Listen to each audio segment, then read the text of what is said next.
Yes, yes, yes. What is up? What is up, MCR family? Another weekly edition of the show live on YouTube, Twitch, and Twitter. I'm Matthew Hunter. Gonna be a fun edition of the show. We have Canelo topics. Yes. You know me, I'm always excited to talk about Canelo Alvarez, man. Absolutely. Like Gary with Texas fighters, me with Canelo Alvarez. Absolutely. And plus, we do have arguably, and I do say arguably because I do think there is a little bit of an argument to this discussion. So I think Gary is a little more of a dogmatic sort of approach to this topic. Ioka-Tanaka may be the best fight of the year, and that's in a couple days or a few days. Give or take. I know it's on Thursday, but what time is it here, Gary? Do you know? I don't know. I watched the Masayuki Ito fight. I just watched him in the morning. Ito lost. He got upset by a 10-0-1 prospect. Mm-hmm. Really, really good offensive fight. If anyone's interested, you can find it on YouTube.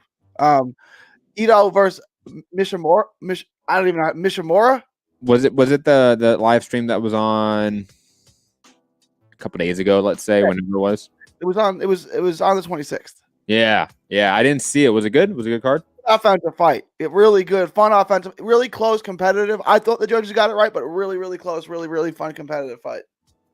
I'll be sure to go check that. I think Asian Boxing is the one that either put on the stream or they shared it. I know Asian Boxing is one of the best accounts to follow when it comes to streams or just news in the Asian boxing world.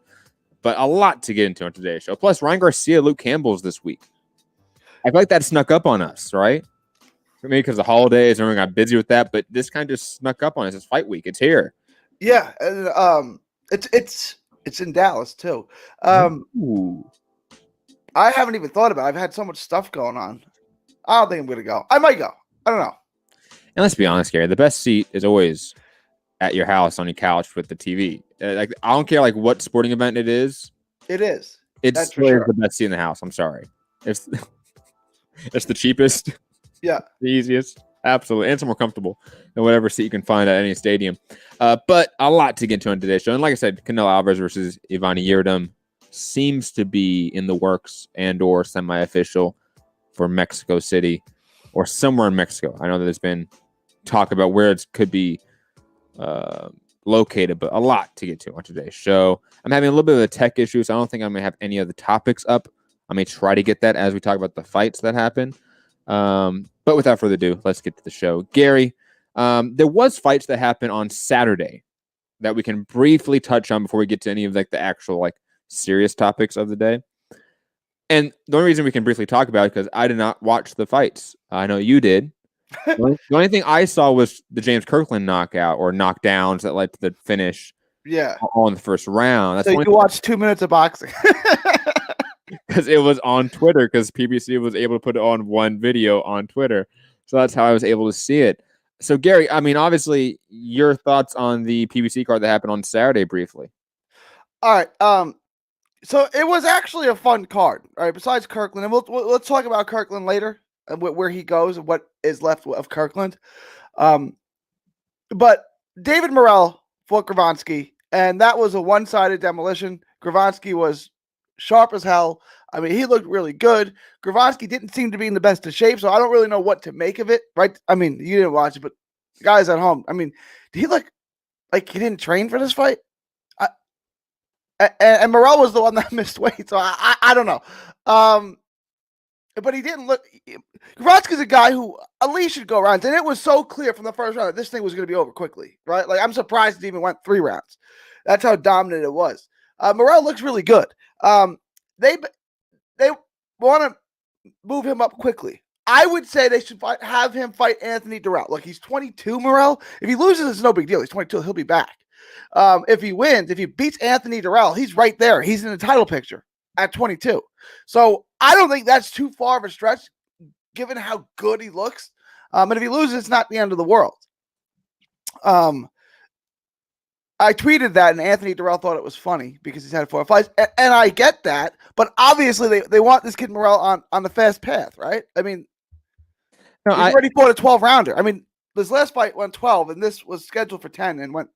I think a better level of opponent would be the Caleb Truax type of opponent. He's taken though. He's taken, but you could wait. I mean, Caleb Truex is what in like 4 weeks. Yeah. It's End in of 4 January. weeks. Yeah. So why not just wait for Caleb Truex to lose that fight and then fight him in 2 or 3 months after that? That's what I would do. I would have said Yildirim is a good opponent, but that's off the table.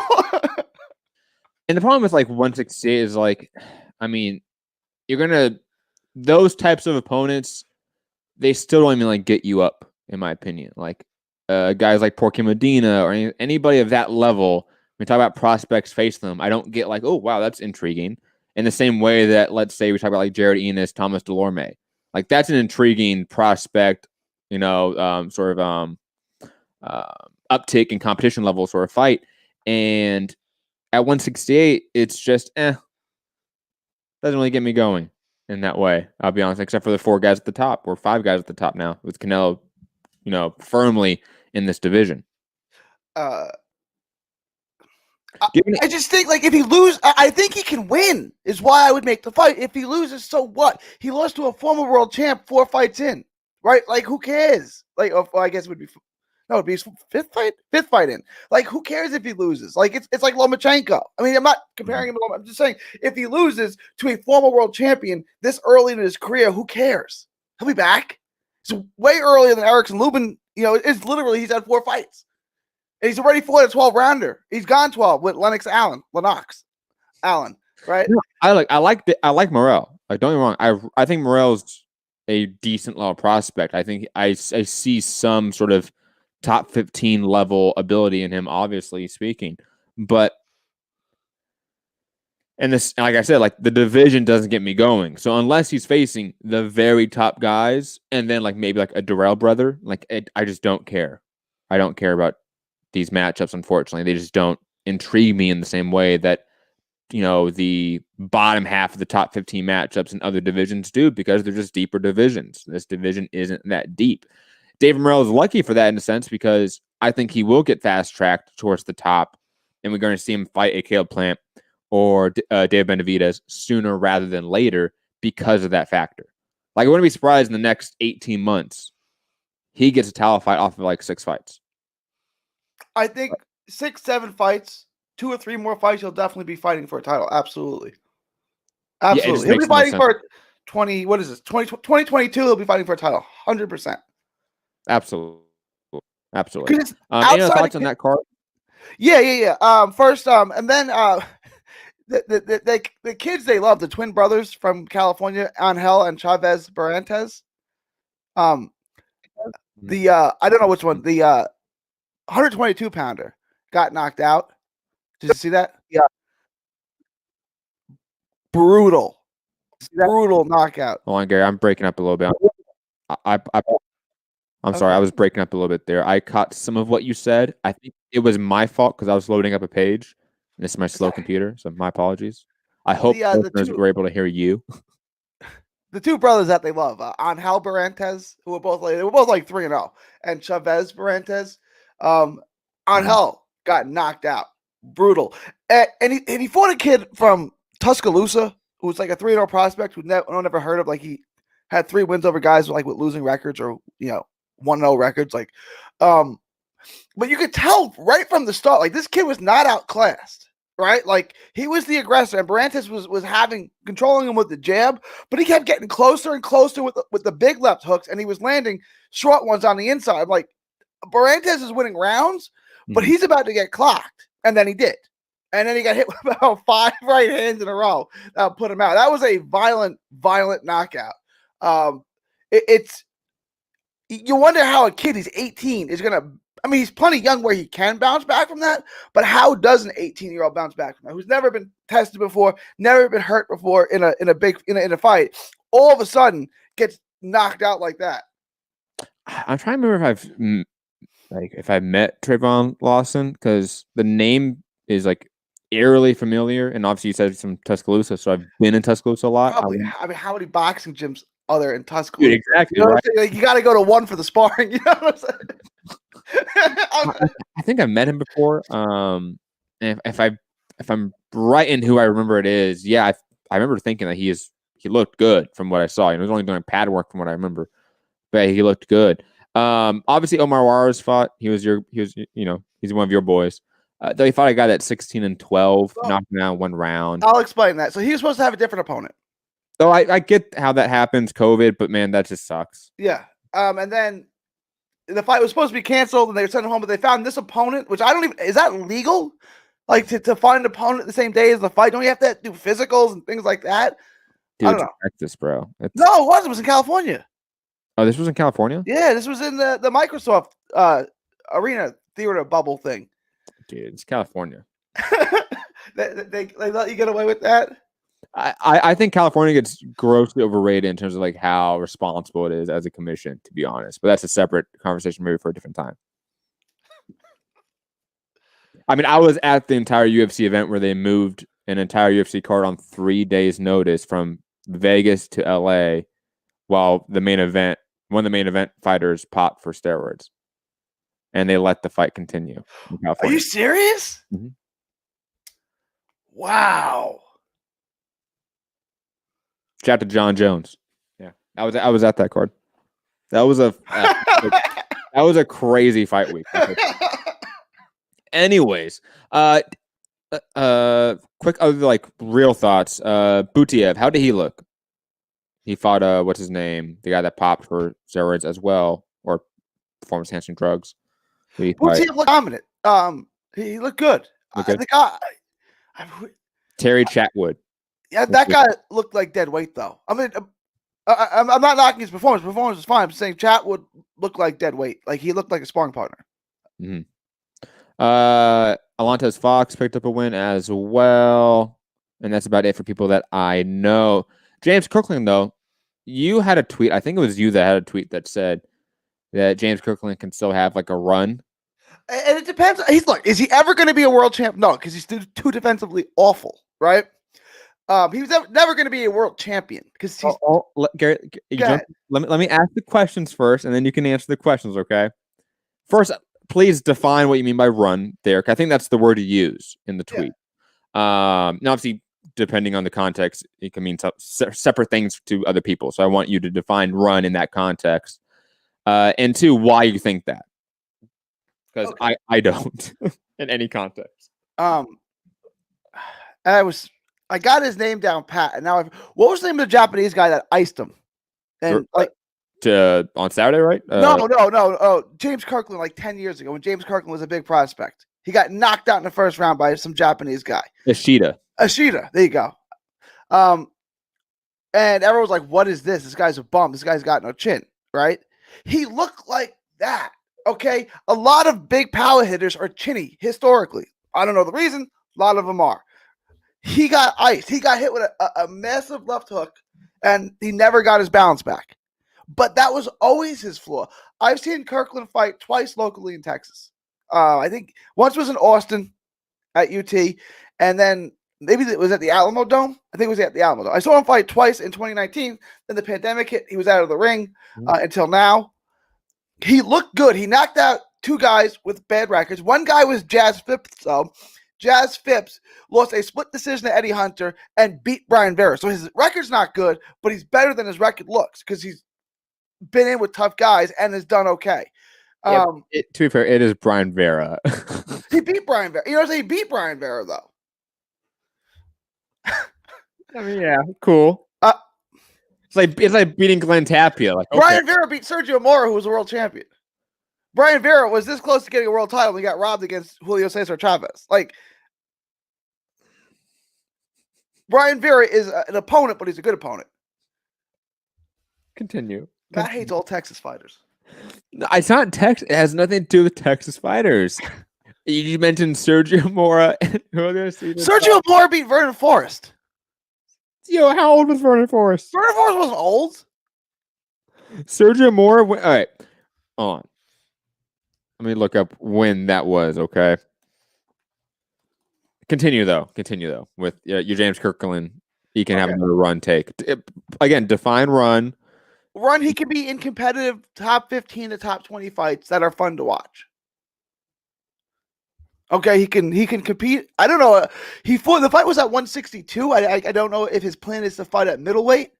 But I think he could fight a fun fight with Munguia. McGee probably wins because he's too chinny, and McGee still has some pop. But like I think he's at that level where he can fight in fun. He's not going to beat the best guys, but he never could. But he can be in fun fights, fun scraps that are entertaining, the same way that Angulo was. Right? Like I don't think he's that shy. I just think he got exposed for the weakness that he has, which is a paper mache chin. Before I address your points right there, because I think those are separate points from us rambling about records and people and how good they were, right? By the way, Vernon Forrest went on to beat Sergio Mora in the instant rematch and then retired. So for you to say he died, he retired. What he died in like 2009. What was his last fight? 2008. Besides the point. The dude was 38 years old when he died. Was he that old? Yes. 2008, he was 38 years old? All right. When do you think he beat Shane Mosley and like got like 2001? I remember the fight. 2002?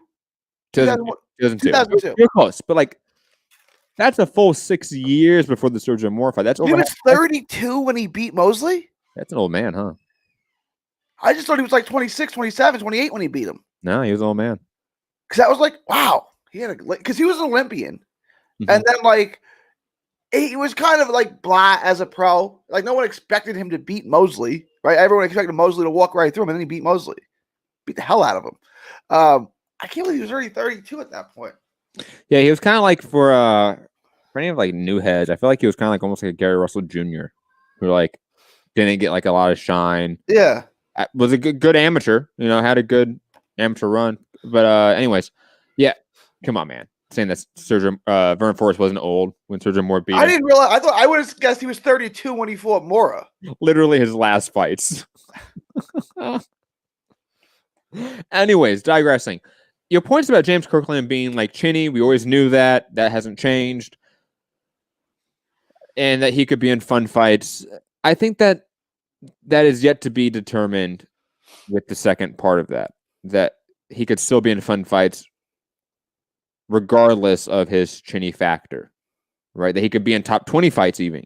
And be in fun fights and be competitive and have some sort of use for the top of the division.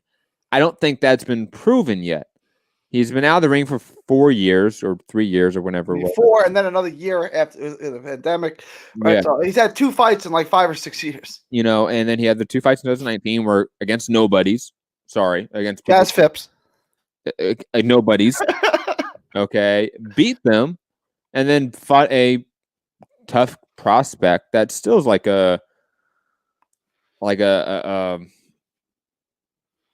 blue collar prospect in a way. Like Montel is not like a highly sought out. No, it was on paper a fun fight, but Montel was supposed to lose. Absolutely, and that didn't happen. And so, I'm sorry. I don't see how James Kirkland can be competitive in the top 10 at super middleweight, at middleweight, or junior middleweight. Doesn't matter. The top 10 can be competitive in the top 10. Again, I don't know that he beats the guys in the top 10, but can he be in fun scraps with the guys near the bottom of the top 10 to 15? Yeah, I think he can. Okay. First off, I have to address the bullshit in the chat right now, okay? Terminator 2 is clearly better than Terminator 1, and it's not even close. I'm sorry. Okay. What? Yeah, I mean, yes, T2, yes, for sure. Absolutely. Is Rocky 4 a Christmas movie? Which one's Rocky? Is that the Russian? Is it a Christmas movie? Yeah, because his fights on Christmas. Yeah, December 25th. It's all Christmas at his at his actual house where like his son's watching the fight on TV, right? Yeah. So if it's Christmas in the movie, then it's a Christmas movie. No, we've already decided this. Yes, like the new Wonder Woman movie that came out on Christmas Day. It literally the epilogue scene is just randomly on Christmas, and that's it. And that's why it's a Christmas movie. And I was like, why? Why do we do this to ourselves? Not okay. Fucking Die Hard ruined it for everyone. But again, even like, all right, he's fighting at 168. right? Let's look at the 168-pound top 20 fighters, okay? And let's see who he can realistically beat, okay? Because I don't think he can beat anyone in the top 20. So obviously, like Canelo, Conor Smith, like none of the top. Oh, we can skip those guys. Yeah, skip those guys. Like even like Willie Monroe Jr., Rocky Fielding, Rocky Fielding, he could beat, and that's a fun fight. I'm not saying he could get knocked out too, but he could win that fight. Rocky Fielding, bro. What do we have in the last 5 years to show us that? You act like 5 years is something we can just like. Yeah, I mean, he's had these long periods of inactivity throughout his career, right? Whether he was going to jail or whatever, it's trainer's problem, managerial problems. He's had these long layoffs. That's you're right. I mean, he's got nothing. The only win he has in 5 years, well, he's got two. One guy's got a losing record. The other is Jazz Phipps. Well, think about this: David Morrell, James Kirkland. Who do you pick? Morrell looks sharp. Morrell. Yeah, like Edgar Berlanga, James Kirkland. Who do you pick? I don't know. I haven't seen Berlanga in a real fight yet. I haven't seen James Kirkland in a real fight in 5 years. I get it. Let's do that. I would love that fight. You can't do it now. You have to get Kirkland a win first and then do that. I would love that fight. If he knocks Kirkland out in the first round, good for him. Right? Like, it's possible because Kirkland's been knocked out in the first round twice. But he also destroys people. He also knocks people out in the first round. Two semi-prospects that are kind of like underrated, though we do see him a lot. Steven Nelson and someone that just picked up a big win recently, Carlos Gongora. Who do you pick against James Kirkland? Those are both ranked number 19, number 20 on BoxRec. And by the way, quickly as you think about that, Yuta in the chat saying Linda Hamilton was so hot in T1. Yes, she was. She was. Gongora beats because Gongora beat Akhmadov, but Akhmadov Kirkland's a fun fight. No, it's not, because Kirkland gets knocked out. Maybe he knocks Akhmadov out. Like, he certainly could get knocked out by a power puncher. That's what happens when you're a great power puncher and you have a paper mache chin. You might get knocked out. Like, it's possible. It's not just being a powerful puncher and having paper mache chin. You're now looking at a faded fighter. So, like, DeMarcus Corley fits that description, right, of a heavy-handed fighter, but a not the strongest chin, right? Of course. We don't disrespect Chop Chop on this show. Hey, love Chop Chop. Okay? But guess what? Chop Chop, after a certain point, stopped having a real value at the top of the division. For sure. Okay, is James Kirkland reaching that stage where, like, yeah, he was fun, but now he's gonna be fun for club level fights in the true, like, derogatory sense? I mean, that's what it seems like right now.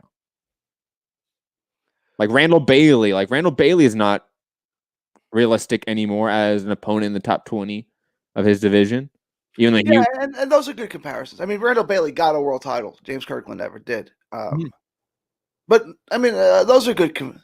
Those are fair comparisons. Yeah. Yeah, and eventually they stop being that fun fighter in the top 20 due to age, due to just not having that athletic sort of fast twitch ability like they used to. If you're an explosive, heavy-handed fighter and now you're 38 years old, you're not as explosive anymore.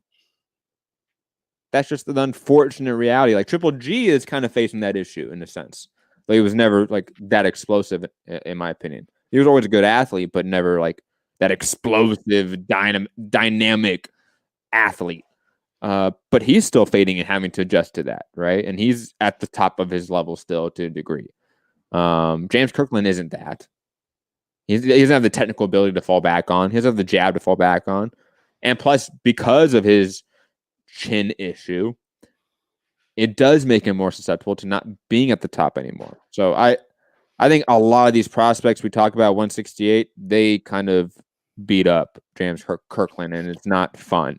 It's more sad than anything. I'm just saying, like, Kirkland in his prime. Well, he's not doesn't beat a lot of those guys because he was fun, but he was never that good. I don't know about that. In his prime, like, let's say, like when he was beating up like Carlos Molina and guys like that, right? Like, he could beat up a lot of these prospects. I think he could show them up.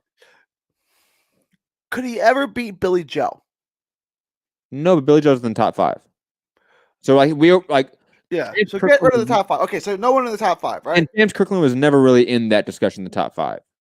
Like, No, I mean HBO liked to put him there because he was ratings gold, but you're right, he never belonged in there for sure. Yeah, that's kind of he hit his ceiling already, and it wasn't the top 5 material. So yeah.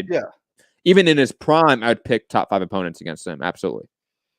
Look what Canelo Alvarez did to him. For fuck's sake, that was horrendous. Imagine a prime James Kirkland against Jamel Charlo right now. Like imagine a prime James Kirkland against Dave Benavidez. It just doesn't go well at all. He was supposed to fight Cotto here after that Canelo fight in Dallas, and it fell through. I don't even know what happened. It just they had the signs for it and everything. They had a press conference for it, and then like the press conference got canceled, and then I never heard about it another day. Didn't that get into the Saddam Ali fight? Is that how we end up with Saddam Ali? I believe so. Yes. I want to say it. No, who was the fighter they fought? Cotto fought before Saddam Ali. Oh, it was the Japanese guy.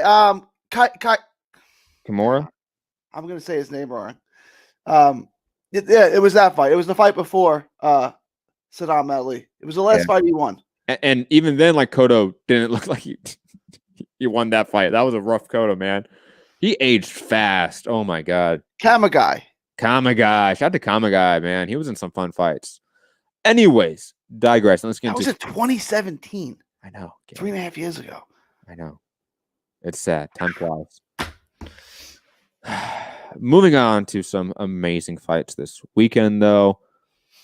Let's talk about it in chronological order. Coming up, obviously, on Thursday night, New Year's Eve, Tokyo, Japan. Kazuto Ioka versus Ioka-Tanaka going fucking down. Gary, on a scale of 1 to 10, 10 being the most hyped, of course, how hyped are you? This is big. I would say I'm not a 10 because I don't know how I'm watching it yet. So I'm going to say I'm an 8.5. Like if I knew how I was watching this fight, I'd be a 10 because this is a great fight. Like this is a great fight. You have two contrasting styles. Come on. And with the death of Crack Streams that happened, I don't know if we should talk about it. Crack Streams is no longer. The concern about watching international fights or any fights. Is Crack Streams done for sure? Because the bill hasn't been signed yet. No, the site got taken down. Oh, it got taken down. Okay. Yeah, it has nothing to do with that, or if it did, maybe it does. mean, indirectly, yeah, I'm sure it does. Yeah. But yeah, Crack Streams got taken down, man. RIP. Sad day. Anyways, back to your point. So how am I watching this fight? I don't know. Is it on ESPN? It doesn't say. It doesn't say it is, which I thought it would be. And I don't know. I don't know. Like I'd be a 10 because this is a great fight. I'll figure out how to watch it. I just want to watch it without knowing who won first. Like would be ideal. I'll figure out how to watch it. And it's a great fight. So I'm going to say 8.5, and I would be a 10. This is a 10 fight if I knew how I was going to watch it. Are you still of the mindset that Ioka is going to beat back the rising force that is Ioka-Tanaka? Yeah, I think Ioka is the disturber in this division. I think he's the one that comes through. I'm not saying he will beat everyone, but he could beat everyone. Like it's really, really tough in that division. But I give him a really good chance. I would probably pick him against anyone at 115.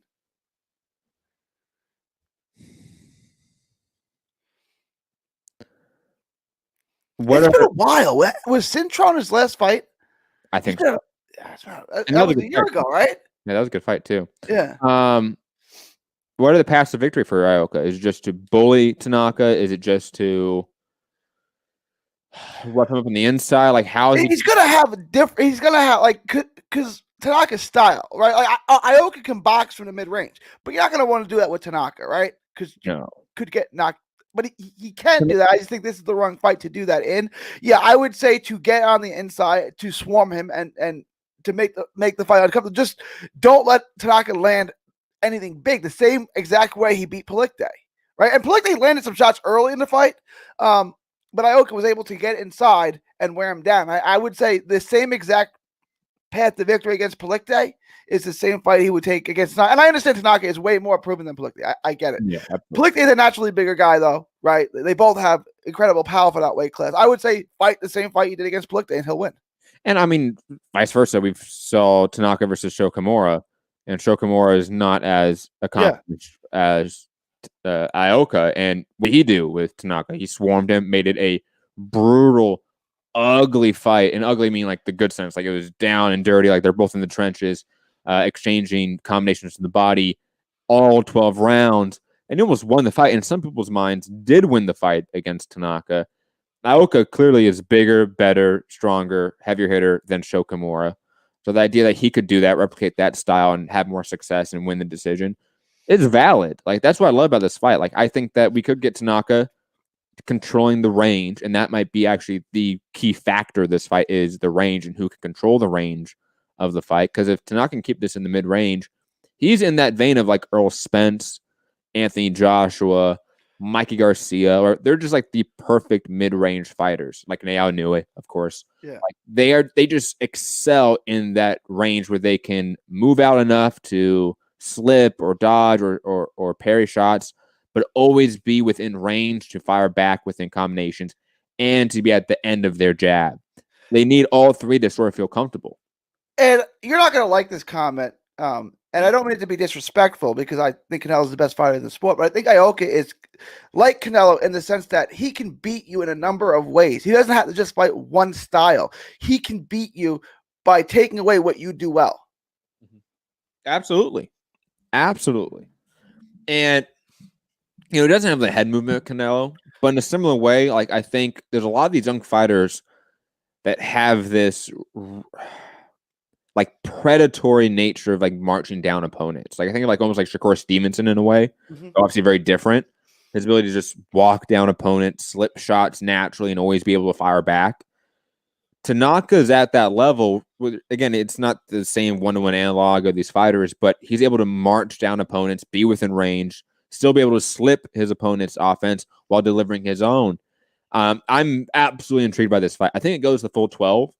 If I had to pick, I think both guys are obviously battle tested enough to where the idea of either one finishing the other seems unlikely. What we are most likely going to get is a fight of the year contender because these two styles, I don't see how they mesh where it's not exciting. And I think it's going to be a contentious decision. I think it's going to be one of those where like we need to score the fight and be aware of that preemptively going into the fight. We need to have scorecards. Right? It was like when he fought Nietes. I guess that was 2 years ago now on New Year's Eve, and it's like every single round was impossible to score. So, yeah, that was 2 years ago. Yeah. As far as I can see, there's no other like big fight on the undercard. Diego Higa's on the undercard, but like that's really it from people that I know. Why didn't they just do one card and put the Ito Mishiru fight on the undercard? Why did you do 2 different cards? Different promoters, potentially different networks. Oh, probably, yeah. That's it. Yeah. The same, general market issues that we have there. Rubisky saying, Matt, show respect to the legend Cotto, who is never in a boring fight. Hey, I think I show respect to the legend Cotto. He had a real precipitous drop off in talent after that Canelo fight. I think that his last attempt at glory, and his body was spent after that. That's all. Oh, is the winner of this fight Tanaka versus Ioka on your pound for pound list? They got to be, right? Absolutely. And Tanaka arguably already is in people's pound for pound list. I mean, he just narrowly slipped. Narrowly missed. I've had him on my list at times, but then like after Josh Taylor and Better B of One, he came down. A win over Ioka, I think, in his second weight class. Was this be his third weight class? For soccer is still second. It's his third, right? Third or fourth, right? Shit. I don't know, but another win over a guy like Ioka, who I think is the sleeper in the division. Yeah, and if Ioka wins, he beats Tanaka, then he's definitely Tanaka. I mean, Ioka was second in my mind for fighter of the year in 2019. If Canelo hadn't beaten Kovalev, I think Ioka's the fighter of the year last year. This is, if he wins this, he will be a 4-division champion. So he's at 105, 108, and 112. He beat Vic Saludar. I didn't realize he was a 105-pound champion. Yeah, for the WBO belt. Wow. I remember that fight. That was a good fight, but damn, that was 5 years ago now. Fuck. Time flies. I think the winner of this fight is absolutely in the top 10 pound for pound. And then we had this discussion where like Gonzalez Estrada winner, like how far do they get shot up the rankings in the top 10 pound for pound after that fight? And then Can plus this be the winners fighting each other. Would you rather the winner fight Inoue at 115, or would you rather have him fight the winner of Estrada and Chocolatito? Either one is fine, right? Like either one, either way. But no, you have to pick. Okay, so like here, if Tanaka wins, I definitely want to see Tanaka versus Inoue. Like, I feel like that has to happen. Like Tanaka's at 115 now. Inoue should be at 115. There's no reason not to make that fight. Like, and it's just that style. Like that thing is going to be dynamite, waiting to explode. Like that's the fight I want to see. If Ioka wins, all right. I'm gonna lay it out for you guys. Here's all the different paths. If Ioka and Estrada win, I'd rather them just fight each other. Okay. If Gonzalez and or Tanaka wins, then I want them to either fight each other or one of them fights Inoue. Inoue versus Tanaka's got to happen. Like it's got to happen. That is such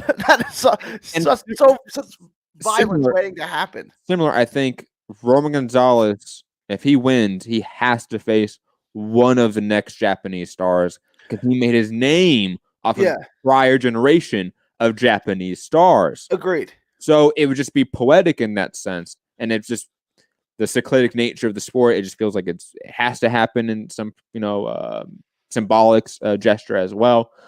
So, like, if there was Inoue, I don't care. But if Ioka wins, he's of the same generation as Gonzalez, so it's not as much of a priority for me. I'd rather have then Roman Gonzalez versus Inoue instead of Roman Gonzalez versus Ioka. But if Tanaka wins, then I don't know. Any of those matchups are cool with me. If Roman Gonzalez, if Tanaka and Inoue win their next respective fights, then I don't care how they fight each other. I want those three people to fight each other ASAP. It has to happen. I do want Tanaka to fight. Now you're right. I want to, because like if there was a 147-pound Mexican, right, just busting through, right, like the biggest thing, he's got to fight Pacquiao. Pacquiao's got to be one more generation of Mexicans, right? He's got it. He's got to go. He's got to do it. Like if Mikey had beat Earl Spence, he's got to fight Mikey. You would have 1,000% already had Pacquiao, Mikey Garcia. To be honest, the only reason why Pacquiao hasn't fought Mikey yet is because Mikey may not be that much value to him because he's not really the top welterweight in the world. That's why. But Gary, any other thoughts on Ioka-Tanaka? No. Quickly, I didn't say who I was going to pick. I'm picking Tanaka to win by decision, close decision, exactly how I laid it out. I'm taking Ioka by close decision. I'm excited. I'm so excited. Is this the best fight of the year? Probably. Wilder Fury 2? That's a bigger fight. Neither of those guys are on my pound for pound list. You know what I'm saying? Mm-hmm. Just skill versus skill. This has got to be the best fight of the year, right? It's got to be. Yeah, because like what other ones are there? Like Spence, Danny Garcia, Lomachenko, and Lopez. Lopez. Yeah, Loma Lopez. Damn, that's a good one. I don't know. I think Loma Lopez has to be fight of the year, right? Yeah. And my problem here is like everyone's giving out their fight of the year award to Teofimo Lopez, and that's fine. But don't you want to see how this fight turns out? No. Not in terms of like fight of the year, and just in terms of like what is the overall best biggest fight of 2020? The one Loma Lopez, and it was free. Will be the one that like is the fight of the year, is the story of the year. We're going to talk about Loma Lopez forever. Ioka-Tanaka can be the fight of the year in terms of entertainment value, but it's still not bigger than those fights. Right. That's just unfortunate reality. Even in like, if you were to say like cumulative in, hold on, let me rephrase this. In terms of like pound for pound level relevance, consequence, you can still argue that Loma Lopez is a bigger fight or better fight than Ioka-Tanaka. Yeah. Right? So, like, it has that where, like, Wilder Fury doesn't. Right? Like, you presented, like, Wilder Fury isn't a pound-for-pound fight in that sense. isn't two guys where you say like they're amazingly skilled, especially Wilder. So absolutely, you sort of can like knock it off a few pegs for that. But Loma Lopez is equally or greater skill than Ioka-Tanaka, has more sort of boxing relevance, has more sort of legacy in terms of a generational fight. So it has to be the fight of the year, regardless of entertainment value. And you forgot about Caleb Plant versus Fegan Boots. Stop. I will. That was fucking this year, right? Oh my It god! seems like 7 years ago. That was this year. The crap that was this year. I mean, everything before March is just like the biggest blur. Like January and February just didn't happen because those were like the normal months before shit got weird. So, yeah. anyways, moving on. Also this weekend, Ryan Garcia versus Luke Campbell on DAZN in Dallas, Texas. Rene Alvarado versus Roger Gutierrez as well. Felix Alvarado versus DJ Creel. Franchon Dizern on the card as well. Sean Garcia, who I think is Ryan Garcia's brother? Yep. Should be an interesting card, obviously, all things considered. I especially like Rene Alvarado. And even in Felix Alvarado, too. I've always liked both of the Alvarado brothers. But Ryan Garcia, Luke Campbell, obviously, is the marquee fight of the weekend for the greater boxing audience, especially in the U.S. and obviously in the U.K. Gary, your thoughts on how this goes down? Ryan Garcia, Luke Campbell. It goes down one of two ways. Garcia blows him out, or Campbell outboxes him. I don't see it going any other way. I think this is either a masterclass performance or a blowout. You don't think Ryan Garcia could outbox Luke Campbell? Why? No. Why? Because I don't think he's fundamentally that good. I don't think he's been tested. Well, he has been tested. It's just been a while since he's been tested. It's right. Jason Velez outboxed, and Velez is good, and that was years ago. Campbell is such a high-level boxer, though. Like, I don't think Ryan Garcia is that. And I'm not saying he's levels and levels below, but I don't think he can sit there and outbox a master boxer like Campbell over 12 rounds. Sorry. What do we have to go off of that Luke Campbell is a master boxer, except for an Olympic medal in the amateurs when we're in the pros, and wins over Darlis Perez and Yavin Mendy? Well, I mean, that's what we have. I mean, is that sufficient enough to describe him as a master boxer?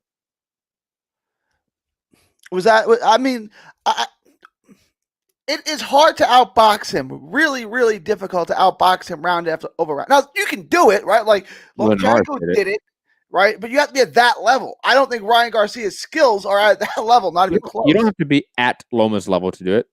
Linares did it. He won enough rounds because he got a knockdown, right?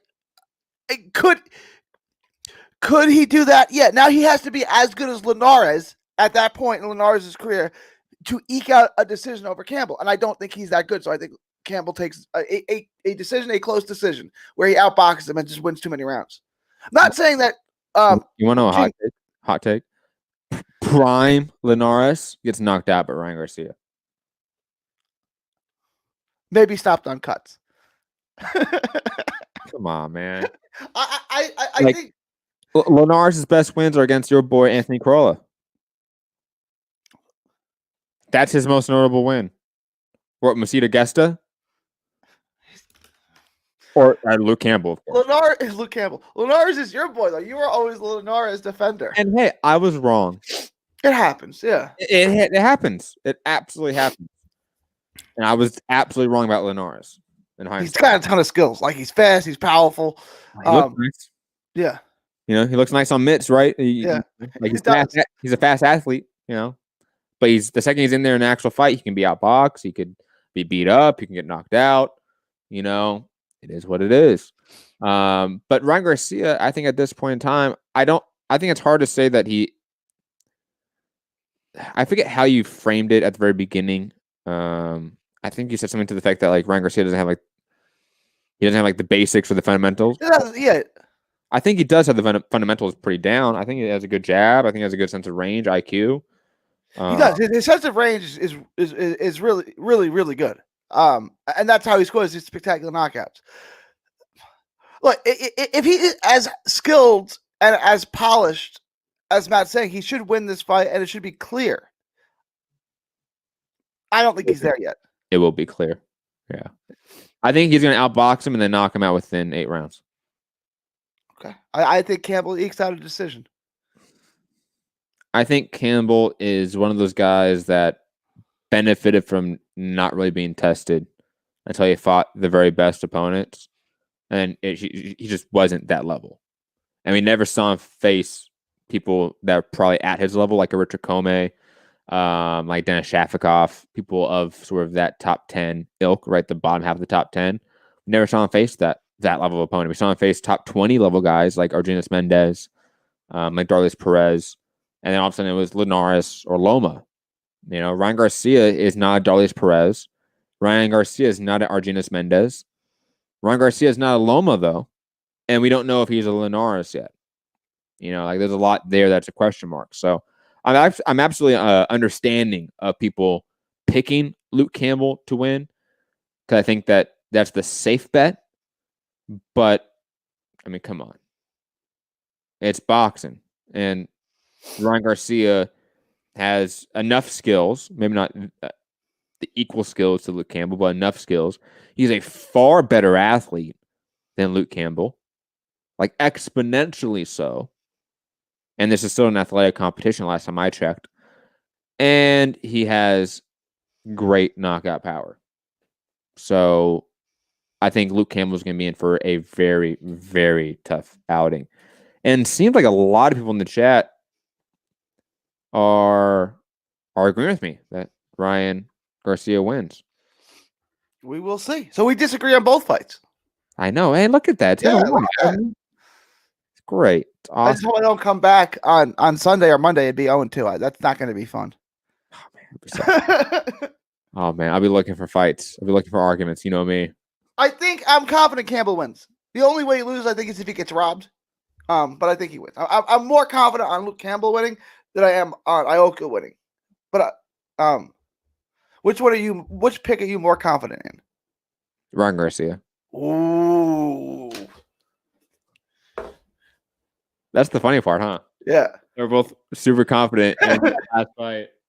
Well, I think it's because like you either go one way or the other.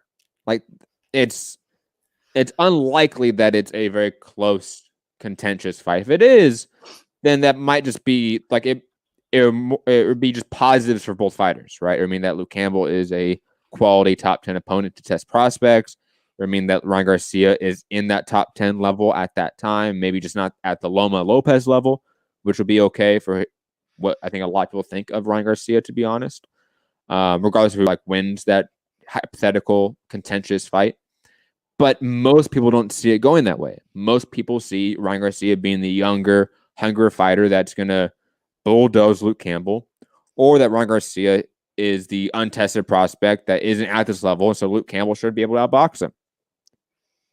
And like do so definitively, which again, I think a lot of people have been swayed by Rob's opinions. Shout out to Rob.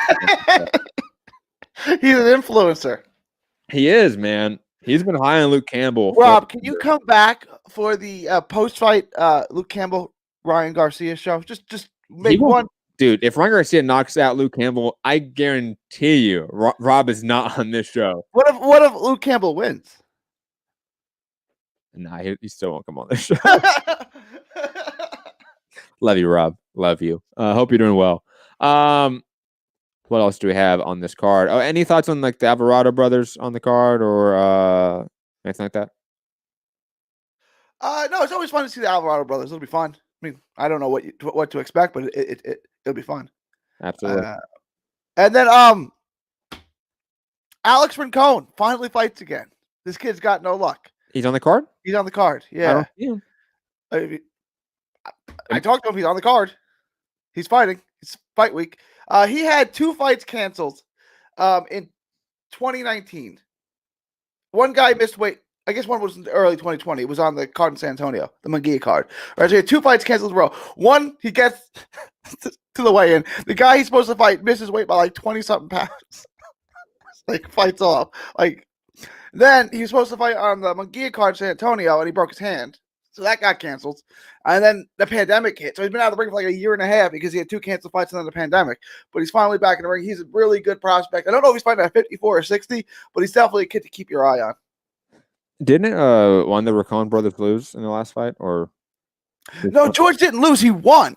And then he passed out after the fight. That's what happened. Like, good thing he knocked him out because he was fine. They got him up. They walked him out, and he was fine. I remember something like really. I remember something like either like something bad happening in one of the Racon brothers' last fights. I can't remember what it was exactly. That's what it was. Yes, that was weird. It wasn't like the same like day or night that like another fighter on another card like passed out too. Like it was like I want to say like that night had or that weekend I should say it might have been like the Friday night before something like that. That another fighter had like he passed out, fainted, whatever it was. After a fight that same weekend. There were a lot of fights on that weekend that had like weird stuff happen. Yeah. Might have been like the Halloween weekend or something. Some voodoo out there. What else? Oh, let's get to news of the week, Gary. Because we got to talk about our boy, our man's, Canelo, the GOAT Alvarez. Obviously deciding that he's going to feast on some poor animal named Yildirim in February 27th in Mexico. I saw mixed takes on this news, Gary. I saw a lot of people that kind of laughed, oh, it's Yildirim again, when obviously he was talked about with Canelo some time ago, and there's some jokes out there. I saw a lot of people kind of dismiss this as hopefully not happening, etc. And then I saw some, very few, like you, Gary, and probably like myself, that will accurately say that this is just a quick tune-up. I mean, what, 2 months after he just fought? Yeah. And he clearly wants to fight 3, maybe 4 times in 2021. So him getting rid of his ridiculous mandatory is not his fault, and we should just deal with it and get over it and hope for a really good fight after it. Gary, your thoughts on Canelo Alvarez, Yildirim? I've always, not Canelo. I agree with you. Like, guys, it's a mandatory. If you're gonna fight 3 times in a year, which I think he's gonna, I think he's turning around 2 months later, fighting in the first quarter of 2021, because he plans on fighting 3 times this year. Mm-hmm. When you fight 3 times this year, you might have to fight a mandatory. His mandatory is Yildirim. If you don't like it, don't get mad at Canelo. Get mad at WBA, because it's not Canelo's fault. It's WBA, WBC. Which mandatory is he? WBC. Yeah. WBC. And quickly, guys in the chat, ladies and gentlemen in the chat, if you have any questions or topics that you want us to discuss on anything in boxing, drop in the topic or the live chat, and we'll get to it, because this is our last topic of the show. So after this, we're going to get out of here. Gary, back to you. The haters are going to hate, though, right? Like, I mean, look, if you don't like Canelo, you're like, look, Canelo's fighting bums. Yes, because that's what Canelo does. Canelo fights bums. He just fought Callum Smith, right? Like, and he's doing this quick turnaround to take a tune-up, and which it's so that he can still fight 3 times this year. And I always said, not at Canelo, but when you're a notch below and you're still trying to build a base, you should do that. Fight 2 good fights, and then fight 1 homecoming fight, like homecoming, where you blow the team out and all your fans cheer for you at home. I think more fighters should fight this, right? Like, Caleb Plant should fight 3 times this year. He should fight once in Tennessee, blow the guy out, have his fans say, yay, look at Caleb Plant, he's the greatest fighter in the world, and then go fight 2 real fights. I don't think this is a bad plan, right? Like, I think it's fine. I think it's good. But when you're at Canelo's level, it's like Floyd Mayweather. Well, he should fight this guy. He should go to 168 pounds and fight this guy. It's like, guys, stop, right? Like, Canelo should fight 3 guys in 1 day. It's like, look, this is a mandatory. He has to take it if he wants the belt. It seems like he wants the belt, so he has to take it. And he's going to fight twice more this year. This is just an excuse for the haters to hate. Canelo didn't do anything wrong or irresponsible. Well, here's the deal. Like, Canelo is not the one that made the mandatory. That's what I'm saying. If you're mad at the mandatory, be mad at WBC, not at Canelo. Yeah, like, I don't like the fight. I think, like, if this was a perfect world where we didn't have these awful sanction bodies, we could avoid this really easily, to be honest, and we don't have to have this fight. He can still fight 3 times a year if he wants, or 2 times a year if he wants, whatever. And we don't have to deal with this. But we deal with an imperfect reality, and that imperfect reality is stuff like the WBC, WBA, IBF, WBO, all that bullshit that determines rankings, mandatories, all the fun stuff. So we get stuck with matchups we don't like sometimes.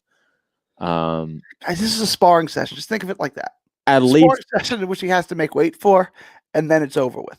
At least when it comes to Canelo, I know that he won't play with his food in a tune-up fight. Thank God. And lately, he does expedite the process to where it's like it's 2 months after he had just fought, or it's 2 months before he's going to fight, and it's just a quick tune-up, like in the almost old school sense of the term.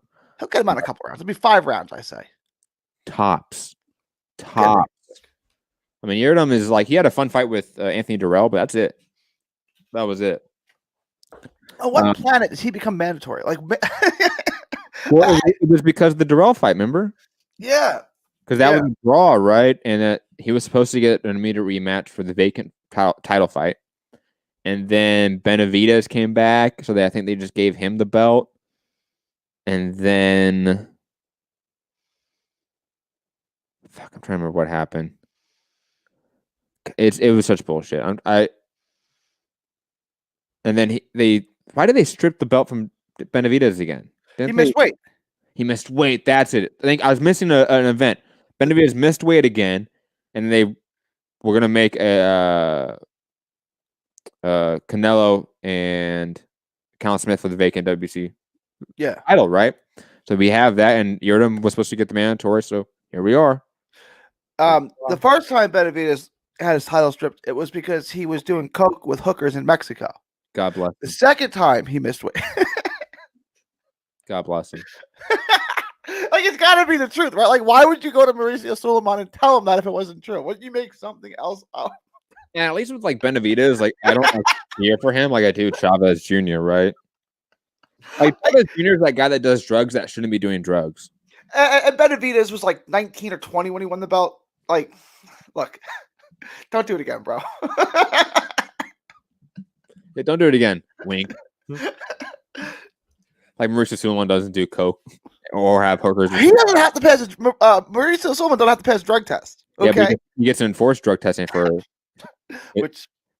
people that aren't his employees. Yeah. Okay. Whatever. Yeah. We're not gonna get into that one. Some comments from the chat or questions from the chat. Where was it? Rubisky asking about Bivol. Any news on Bivol? Last time I checked, he was calling out Gilberto Ramirez. And there was some headlines about that matchup, which I would really love. I mean, that'd be a great fight, I think. First for Gilberto Ramirez, who's been, out of the picture of relevancy for a while since he left. Yeah. Since the whole Top Rank issue. Bivol also has been out of the picture for some time. So it would kind of seem poetic in that sense that they would fight each other since they haven't been fighting anyone lately, even before COVID. But who knows with Bivol? I feel like he's one of those guys that might have like managerial issues that we don't hear about in the same vein as like Triple G. Like when now we hear about Triple G having these managers that ripped him off for years and years. It's a big issue. They ruined negotiations with Canelo, blah, blah, blah. We hear about that now. I kind of get that inclination with Bivol. I can't say that for certain. Gary, I mean, have you heard anything about Bivol? No, I've just heard the same thing about Ramirez. But like, he's got a co-promotional deal with Matchroom now, but also main events, right? And like, he's really the only top-notch fighter main event has. Like, shouldn't they be pushing him, right? Like, we kind of need him to be in big fights. He hasn't fought. He didn't fight at all this year, did he? No, I don't think so. Yeah, I can check it up really fast. But like, where's Kathy Duver at? Like, where's she been at? Like as a promoter, like can you remember the last time you saw her like as a headline? I saw her. She promotes Evander Holyfield's kid, and I saw her when Holyfield's kid fought in Dallas right before all the pandemic started. She's a Hall of Famer now. I congratulate her. I said we need more Italians in the Hall of Fame. Oh man, Dimitri Bivol. He did not fight this year. His last fight was. Also, let me tell you that story, right? So, I'm at Holyfield's kids at the weigh-in for Holyfield's kids fight, right? And there's Evander, right? So I just turn around. I'm talking to Evander for like a quick minute. I say, "Can I get a picture with you?" He's like, "Sure." So I turn around and hand my phone to somebody, right? Like, "Can you take a picture?" You know who it is? It's Cat Duva. So I'm like, "Wait a second, can I get a picture with you too?" You know who took the picture? Holyfield. Yeah. Both really nice people.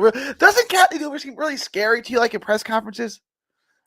I've No, you never got that. Like, I feel like I've interviewed Kathy Duva a couple times. She's always been one of the most like lovely people in the industry. That's what I got too. And it's like, I don't know. She always like scared me, like during press conferences. Like, you don't want to really cross her. Like, she's gonna start screaming at you and stuff. Like, she's gonna hit you with her slipper or something. I don't know if you know this person, but somebody that is actually terrifying is Kelly Swanson. Do you know who that is? I know who Kelly. I know who she is. I've never interacted with her. I've never interacted with her at all. Yeah. If she's a PR, she works behind the scenes, media and everything like that. PBC, the Swanson Media, I guess is the PR company that works for PBC, stuff like that. Yeah. Oh my God, she is terrifying. Man, you do not. I've heard story. I've met her. But like that's it. Like I know who she is. I can pick her out of a crowd, but I've never interacted with her. Yeah, you want to be on the right side with her for sure. Otherwise, you're in for some trouble. Mad Dog in the chat saying, "What's next for Crawford?" Fuck, man, who knows?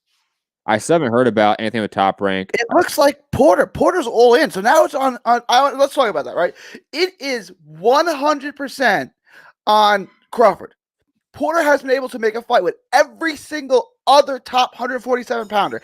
Every other one of Cal Brook. I know Broner's not the best guy, but he's one of the biggest names. So we got Brook, Broner, Garcia, Thurman, and Spence. Every other top name at 147 pounds in this era, Sean Porter has been able to make a contract with. If he can't with Crawford, it's 100% on Crawford. I mean, you know my take on that. Absolutely, of course. I echo everything that Garrett just said. I've been saying it for a very long time. But we still don't know what the fuck Crawford is doing as like in terms of like contractually. Like his deal with Top Rank is not up till the new year. Right? So he's in this quasi state where he's still technically a Top Rank fighter, even though everyone in the world saw him get drugged through the mud by Bob Arum after his fight. So we know that he's not going to be a Top Rank, or at least we think he's not going to be a Top Rank after the new year. Okay? But who knows? Who knows? The guy still thinks he's the A side, or at least deserves a 50-50 split with all these fighters. I don't get it. Like I don't get what's going through Crawford's mind. I don't know if it's Bomac feeding him just bad information and bad business advice. I don't know. But I agree with Gary 100%. We have Sean Porter out there saying that I am 1,000% down for the fight. Crawford just has to say yes. Contract's there.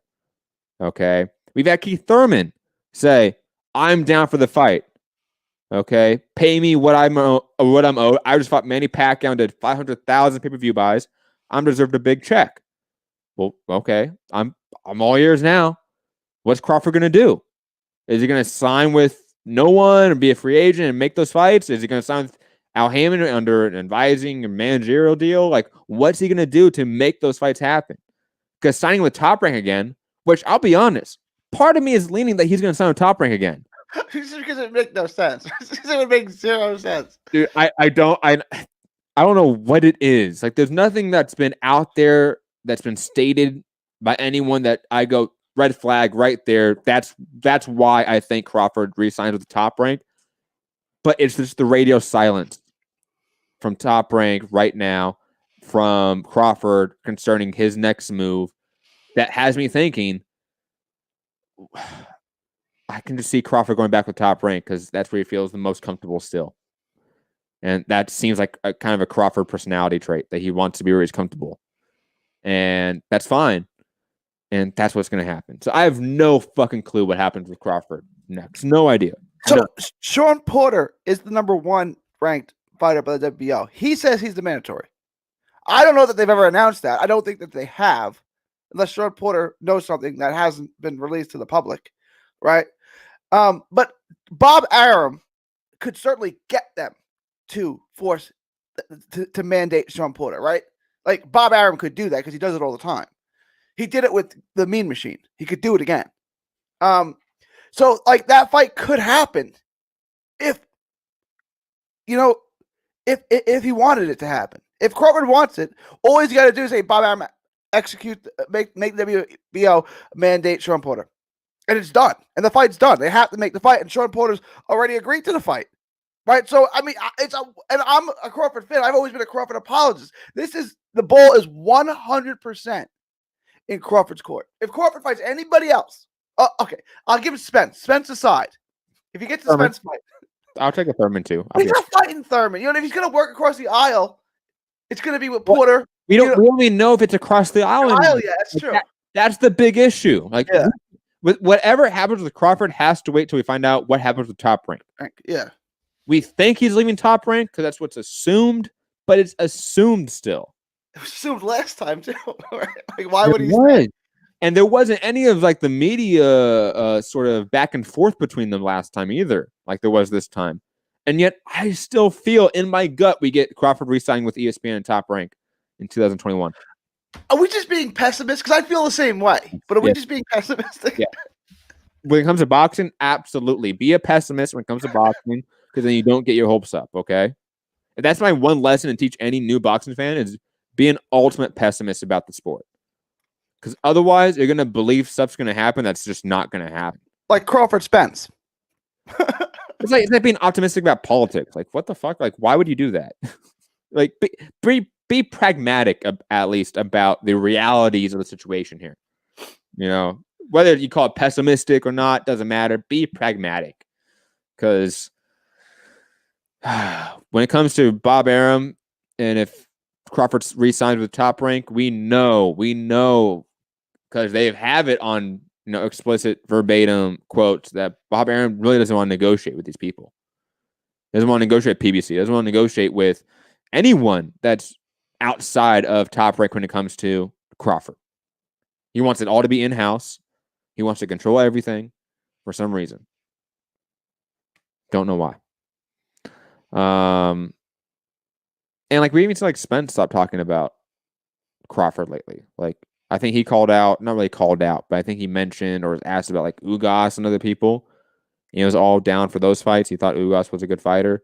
And there's a reason why he's talking about other names that aren't Crawford right now. Ugas, that he deserves it because he's a good fighter.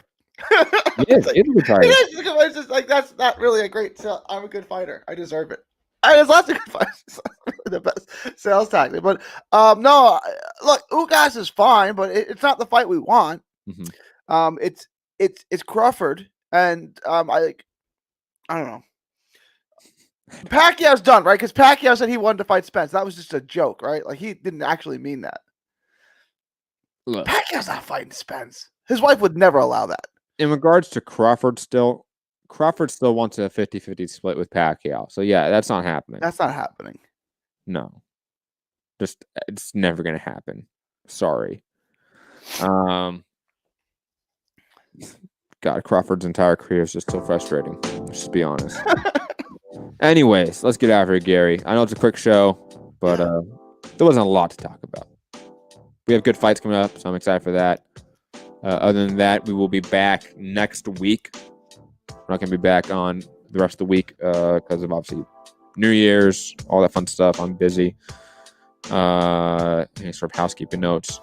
Trending Now Network and General Strike Podcast. I've just been reading a lot for Christmas. I got a ton of books, so I've been reading. I've been reading David Harvey's new book. Not new book, but I got a new book that is David Harvey's book on neoliberalism. Really good. Gary, you would love it because, I mean, like me, you hate neoliberals, so you would just appreciate it. I got a book on Texit. Of course you did, Gary. Of course you did. Who wrote it? Daniel Miller. Why does the name sound familiar? I mean, you probably know a Daniel Miller. That's the thing, right? Like Daniel Miller is like a very generic name, but like then again, I feel like I know a Daniel Miller. Digressing. What else? History of Socialism documentary series is obviously still in pre-production for the next episode. Again, books of research I need to do, and I'm just exhausted from. So whenever that gets done, I'll get to producing and writing the script for that next episode. What else? That'll be it. Fights this weekend. Obviously Thursday, Saturday. Tune into those. I'll be back here to talk about it with Gary and maybe Rob or Foo whenever Foo stops, being sick. Because Foo's sick. Prayers for him. Should be back on Sunday, Monday. We can probably do a Sunday show. Try to get Rob on. Maybe that might help. I'm gonna keep bothering him. Do it. I'm gonna FaceTime him at like 6 o'clock in the morning his time. Oh, he gets up at that time. 3 o'clock in the morning his time. Whatever time he wakes up, 2 hours before that. Find me at Matt Hunter, MCR, social media platforms. Gary. First, I'm going to use this time again to say that Ivan Calderon needs to be in the Boxing Hall of Fame. He's got 16 title defenses. That's more than Andre Ward, Buddy McGirt, and Julian Jackson combined. It's also more title defenses than Evander Holyfield. He needs to be in the Hall of Fame. Let's get Ivan Calderon, the Iron Boy, into the Hall of Fame class 2021. Find me all forms of social media, 3D Boxing blog, from Texas to the world. Thank you, and God bless. Beast in the chat. Foo hasn't been the same since Loma lost.